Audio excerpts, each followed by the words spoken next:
이번 순서는 제주를 소재로 한 책을 통해서 제주의 역사와 문화 그리고 제주 사람들의 삶을 만나는 책 속의 제주 시간입니다. 모슬포에서 책방을 운영하는 신의주 책방지기가 함께하는데요. 4월을 시작하면서 제주의 아픈 역사인 4.3에 관한 이야기를 해주신다고 했는데 먼저 이번 달에 어떤 책들을 소개해 주실지 자세하게 설명해 주시죠. 네, 우리 제주 사람들에게 이 4월은 결코 그냥 지나칠 수가 없는 달이기도 한데요. 바로 너무나도 가슴 아픈 역사인 제주 4.3이 있는 달이기 때문입니다. 그래서 이번 달에는요, 제주 4.3에 대한 다양한 문학 작품들을 살펴볼 예정입니다. 또 이 74년 전에 이 제주도에서 일어났던 국가폭력이 세계 곳곳에서 사실은 아직도 반복이 되고 있는데요. 먼저 아픔을 겪었던 입장에서 다시는 그런 아픔이 되풀이되지 않도록 하기 위해서 아시아에서 제주 4.3과 비슷한 사건을 기록하고 있는 문학 작품들을 같이 만나보려고 합니다. 바로 대만 2.28 사건과 미얀마의 민주화 운동 이야기인데요. 앞으로 4주간 이 책을 통해서 그 특별한 이야기를 찬찬히 풀어드리도록 하겠습니다. 네, 제주 4.3과 같은 비극이 국경을 넘어서 되풀이되고 있다는 사실이 참 안타깝습니다. 그 아픈 역사를 어떻게 문학 작품으로 담아냈는지 앞으로 찬찬히 살펴보기로 하고요. 먼저 오늘 만나볼 책에 대해서 소개해 주시죠. 네, 오늘 가져온 책은요, 육지와 제주의 그 다양한 작가들이 참여해서 펴낸 책인데요. 하얀 동백꽃 편지지라는 책입니다. 이 시와 산문 그리고 사진 등으로 다양한 예술가들이 4.3을 바라본 시각이 아주 잘 담겨져 있는 책 한 권을 가지고 왔습니다. 네, 하얀 동백꽃 편지지는 제주 4.3과 관련해서 다양한 예술가들의 글이 실려 있는데 이 책을 펴낸 인문놀이협동조합 어떤 곳인가요? 네, 이 인문놀이협동조합은요, 2018년도에 이 경력 단절 여성들이 합심해서 만든 예비 사회적 기업이기도 한데요. 제주의 인문학을 바탕으로 세대별 인문놀이 프로그램을 기획하고 진행하는 곳이기도 합니다. 구체적인 활동으로는요, 제주도에서 출판되는 인문학 서적들을 읽고 그 내용을 어린이와 또 어르신들의 눈높이와 가치에 맞게 기획해서 다양한 프로그램들을 만들고 있습니다. 네, 협동조합에서 이 책을 만들게 된 특별한 이유가 있다고요? 네, 이 인문놀이 협동조합은요, 지난 2020년도에 4.3이 청춘에게라는 문학순회 프로그램을 기획했는데요. 이 프로그램에 시인, 소설가, 평론가, 동화작가, 사진작가 등등 아주 다양한 예술 분야에서 제주 4.3을 기록하고 또 작품 활동을 하는 작가들이 참여했습니다. 이 하얀 동백꽃 편지지는요, 이때 이들이 지원한 시와 산문을 모아서 책으로 엮은 것인데요. 시 분야에서는 김혜연, 박주하, 홍경희 등 총 27명의 작가들이 참여했습니다. 또 산문 파트에서는요, 강덕환, 김수열, 강은미, 김신숙, 한진호 등 아주 제주에서 내노라 하는 14명의 작가들이 대거 참여하기도 했습니다. 네, 많은 작가들이 참여한 이 책, 바로 4.3이 청춘에게라는 프로그램을 통해서 탄생하게 된 건데요. 어떤 프로그램이었는지 궁금합니다. 네, 사실 저도 궁금해서요. 이 프로그램을 기획했던 그 문화기획팀의 김신숙 작가님께 살짝 여쭤보기도 했는데요. 네. 이 청춘이 바라보는 제주의 4.3이라는 단어가 딱 떠오르기도 했습니다. 사실 제주 4.3이 제주에서는 매년 다양한 기획 프로그램들로 크게 다뤄지고 있는데요. 하지만 제주를 벗어나면 꼭 그렇지는 않습니다. 그렇기 때문에 한국의 많은 청년들이 아직도 제주 4.3이라는 역사를 잘 모르고 있기도 한데요.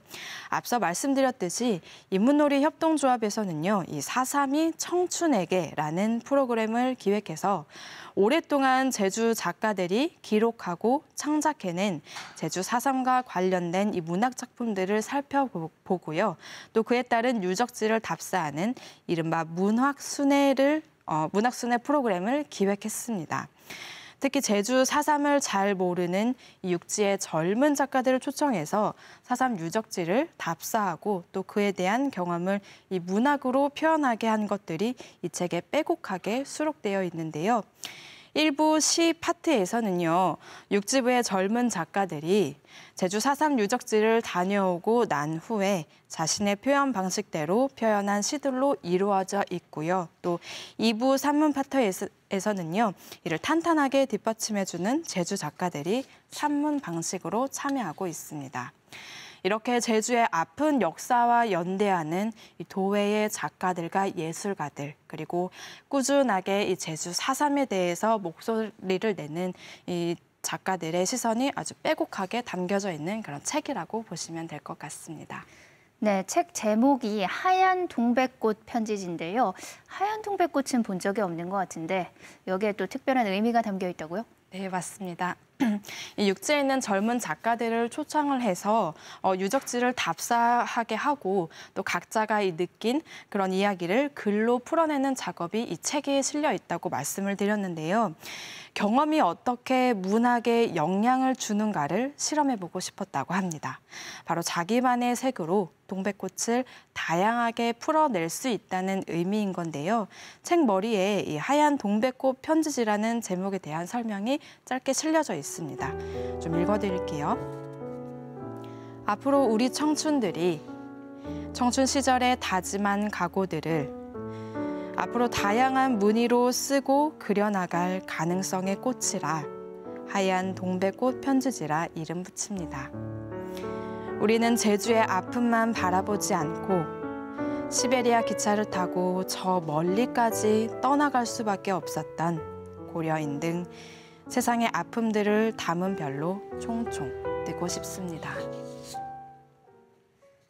많은 작가, 예술가들의 주옥 같은 글이 실려 있는데요. 모두 만나보고 싶지만 시간 관계상 몇 편만 간략하게 소개해 주시겠어요? 네, 사실 저도 전부 소개하고 싶은 마음은 정말 굴뚝 같은데요. 네, 시간상 시 한 편과 그리고 또 산문 한 편을 짧게 읽어드리려고 해요. 먼저 시 부분에서는요, 김현진 작가의 정방폭포라는 시를 읊어드릴 텐데요. 이 생명이 생명에게라는 부제를 달고 있습니다. 제주 4.3이 아픈 역사를 넘어서 다음 세대를 이끌어갈 우리가 보듬고 가야 할 역사적인 사실이라는 것이 잘 느껴집니다. 좀 읽어드릴게요. 정방폭포, 생명이 생명에게. 1949년 1월 22일, 나는 그때 혼돈이었고 21해를 더 얻어 생명이 되었다. 당신이 걸어간 하얀 눈길의 밤을 불안한 발자국을 생각한다. 당신은 밥 짓는 어머니, 천진한 아이, 선량한 노인이었다. 배척간두 아득한 높이에서 중력보다 무겁게 떨어지는 붉은 피의 몸. 누가 당신의 이름을 학살시켰는가? 아직 피어나보지도 못한 꽃 같은 몸을. 무엇이 당신의 이름을 학살시켰는가? 따뜻한 밥 한 끼 나누지도 못한 몸을. 왜 당신의 이름 위에 피가 고여야 하는가? 나는 오늘 당신을 만난다. 당신 시간 속에 생명으로 서 있다. 당신의 공포와 비명을 껴안는다. 토닥토닥. 생명이 생명을 위로한다. 네, 마지막에 생명이 생명을 위로한다라는 구절이 마음에 묵직한 울림을 전해줍니다. 제주 4.3을 경험하지 못한 세대인 우리가 이 역사를 어떻게 안고 가야 하는지를 잘 보여주는 시네요. 산문은 어떤 글을 들려주실 건가요? 네, 이 산문 파트에서는요, 이 제주에 아주 내노라하는 작가들이 대거 참여하기도 했는데요. 이들 작가들이 경험했던 내 청춘에게 4.3이라는 주제로 다양하게 이야기를 풀어내고 있기도 하고요. 또 4.3을 기억하는 제주의 대표 작가들을 소개하는가 하면 제주 출신 작가답게 제주 4.3을 직접 겪은 자신의 할머니 또는 할아버지의 이야기 등등 아주 다양한 기법으로 풀어내고 있습니다. 아직도 제주 4.3이 뭔지 잘 모르는 청년들 혹은 알고는 있지만 명확하게 모르는 이 젊은 세대들을 위해서 4.3을 배우고 싶어하는 청년들을 위해 먼저 경험을 했던 조미경 작가의 이야기를 조금 들려드리려고 합니다. 조미경 작가는요, 대학 시절에 4.3에 대한 주제로 시극 공연을 준비한 경험이 있다고 하는데요. 4.3이라는 사실이 좀처럼 시가 되지 않자 친구들과 직접 4.3 기행을 떠났다고 합니다. 이 내용을 조금 읽어드릴게요. 4.3의 광풍이 휘몰아친 땅 위를 두 발로 걸어야 비로소 그에게 한 발짝 다가갈 수 있다는 걸 깨달은 날이기도 했다. 힘을 모아 함께 쓴 시가 시극 대본으로 바뀌고 다시 무대에 오르는 걸 보고 얼마나 벅찼는지 모른다. 4.3, 그는 어땠을까? 아직 설익은 청춘들이 혹여 4.3을 잊어버릴까 두려운 마음을 감추고 주문처럼 4.3 진상을 규명하라 노래하는 것을 보고 나는 꽃샘 바람이 불 때마다 아프다. 그와 처음 마주했던 날처럼 을씨년스러운 바람이 등줄기를 타고 오르면 4.3의 기억을 품고 있는 땅을 찾아 두 발로 꾹꾹 누르며 걷는다.